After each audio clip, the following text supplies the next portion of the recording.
Welcome back to Passionately Catholic. I am Anthony Digmann, and this is my friend Kerry Roeder. She's a fellow Catholic school teacher with me at Beckman Catholic High School in Dyersville. Kerry has a really interesting story to share about how she really became Catholic. Her story of really not having much faith growing up and how that changed, and how she's a passionate, active Catholic today. She also has a lot of great things to share about some mental health journey that she's been on throughout her life that's had an impact on a lot of people. And Kerry, thanks be to God, is willing to break down the stigma related to mental health, which is so important, and being able to talk about it and explore that. So I'm looking forward to having her share some more of that with us today.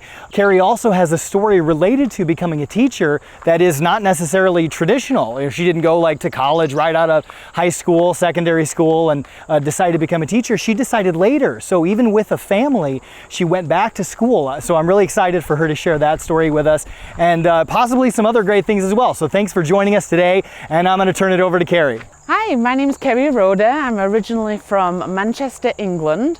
I grew up in a culture, I would really say, without faith. God was never really brought up in the house. We never talked about him very much, and if it did, normally it was quickly shut down. So we never really spoke about it and just kind of went on our life looking at only one thing, and that was really what we needed and what we wanted. And so I grew up without thinking about consequences for actions, and just grew up in this big city culture. And so when I moved to America, I applied for a camp. I was 18, decided to come to America and work at a summer camp for the summer, thinking, oh, I'm going to end up in New York or San Francisco. I got the phone call saying that I was going to be in Sherrill, Iowa. And so I didn't know where Iowa was, let alone Sherrill. So after a few Googling, I found out where I was going and was getting super excited to be over here.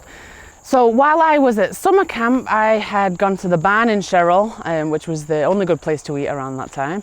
And so I ended up meeting my husband, Brian. And so we dated for a while, spent every chance we could before I went back to England.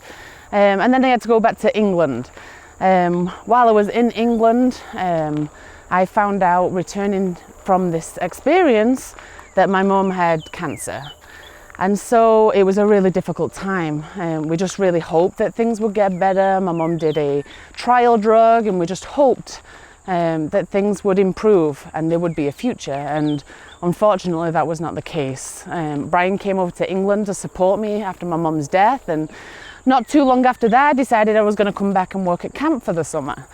And so while I was working at the camp this summer, we went traveling after camp, and I found out that I was pregnant, and was wondering, how on earth is this going to happen?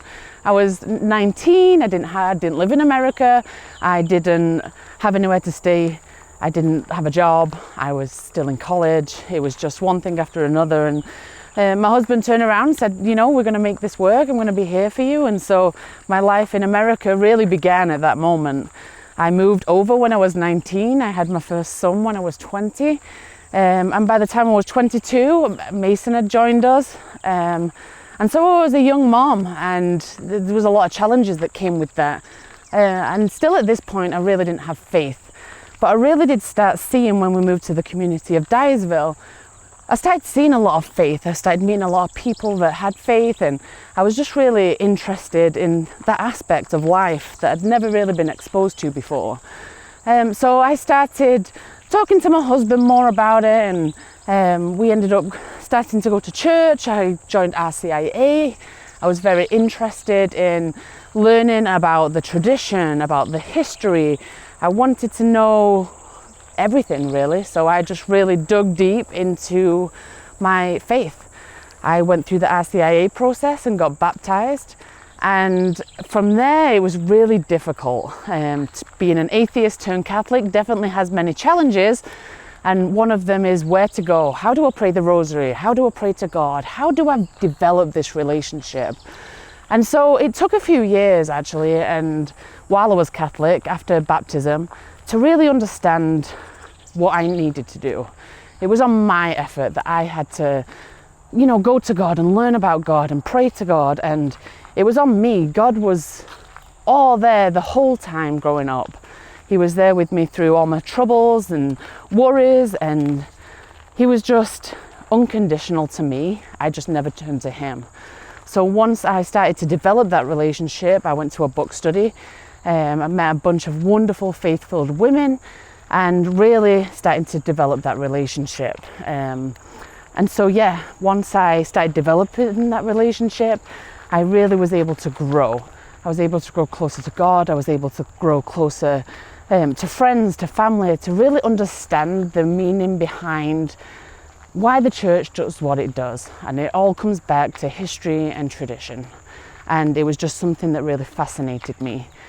And so I continued my life in America, growing and developing, and I was working with adults with disabilities for nearly 10 years. And I ended up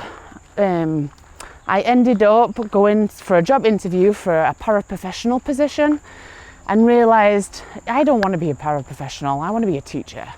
And so after many, many months praying over it and discerning really what is God calling me to do, I decided to go back to college and pursue a degree in English literature. And I also added a minor in Catholic studies because I wanted to learn more. I wanted to learn more about God and the Catholic faith, and just to really dive deep and deeper into my faith. And so it took about 4 years. I worked full-time for the first 2 years, and then was a student full-time for 2 years while raising 3 children. I was heavily volunteering within the church, within youth ministry, and it was something that I look back on now and wonder how on earth I got through those 4 years doing everything that I was doing. But it was definitely what God had called me to, and I was very blessed that as soon as I had finished my degree, I ended up with a position at Digmann Catholic in Dyersville. It was something that I'd been praying about. That was my end goal, and I just saw God's goodness and grace and mercy, and just everything I'd been praying for, he gave me. And it didn't come easy. There was definitely a lot of suffering that happened, especially over the past few years. I struggle with mental health. I was in the past diagnosed with bipolar, but now they've took that diagnosis away. I do struggle with suicidal ideation, which, for those that don't know, that's where you have intrusive thoughts that are about suicide, and they just come from nowhere and you don't know where they came from, but it can be really disturbing to have those. And so I am diagnosed with PTSD. I have generalized anxiety disorder, and I struggle with major depressive disorder. So I hit really low lows. This last May, I went March through May, I had a 6-week inpatient stay at the University of Iowa Hospital, and it isn't my first stay in a psychiatric unit, unfortunately. But the more I developed my faith and the more I dug deeper into getting to know God, the more I saw this battle against the devil. I saw my past sins come to light.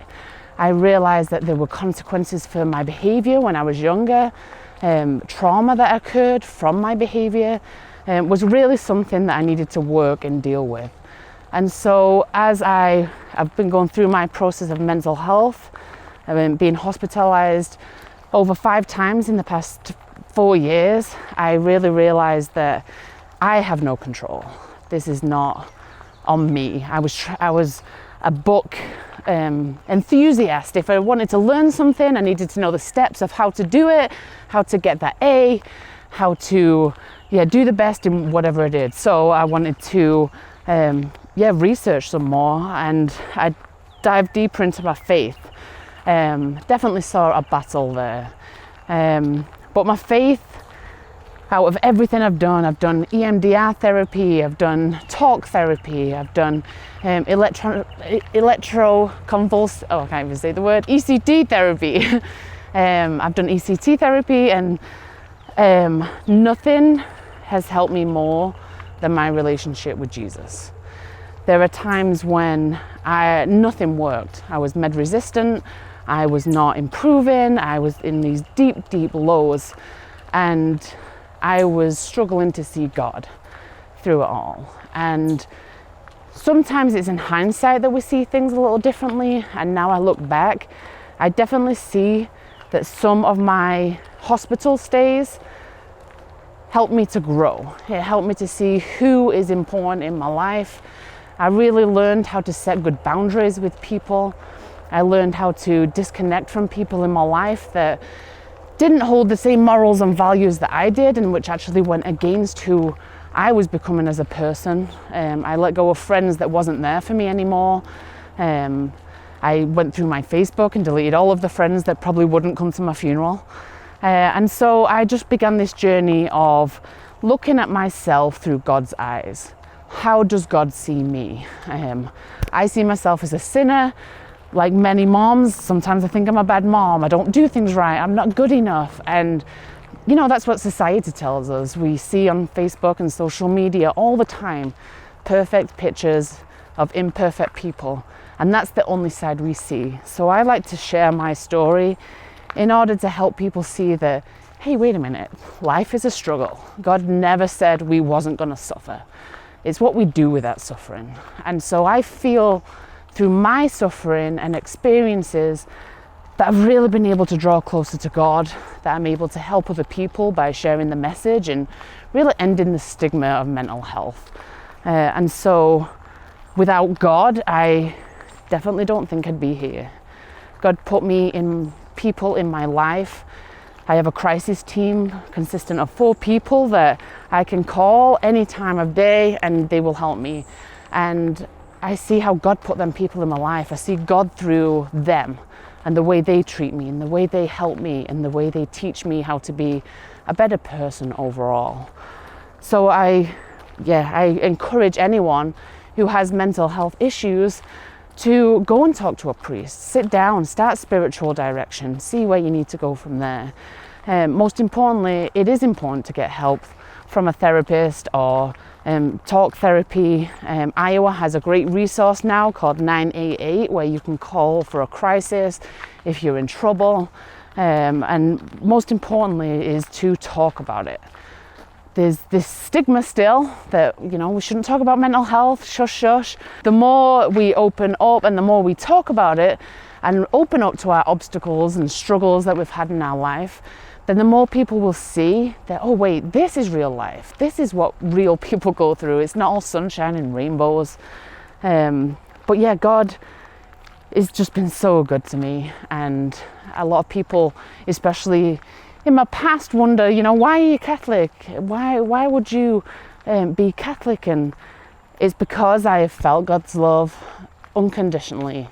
And once you experience that personal connection with God, I just don't see how we can move back from that. All I can do is keep moving forward and keep developing that relationship, keep learning and keep growing as a person, and hopefully one day be able to meet our Creator and live in everlasting life with Him. So I am just beyond blessed. I still struggle. I still have really bad days, but I have God on my side, and I have people that represent God to me on my side and show me nothing but love and grace and mercy. So yes, I am beyond blessed. Remember to subscribe, like, and share this video to join in our mission. Special thanks to all patrons who make Passionately Catholic possible. Visit AnthonyDigmann.com for more. May God bless you abundantly, and I'll see you again in the next episode.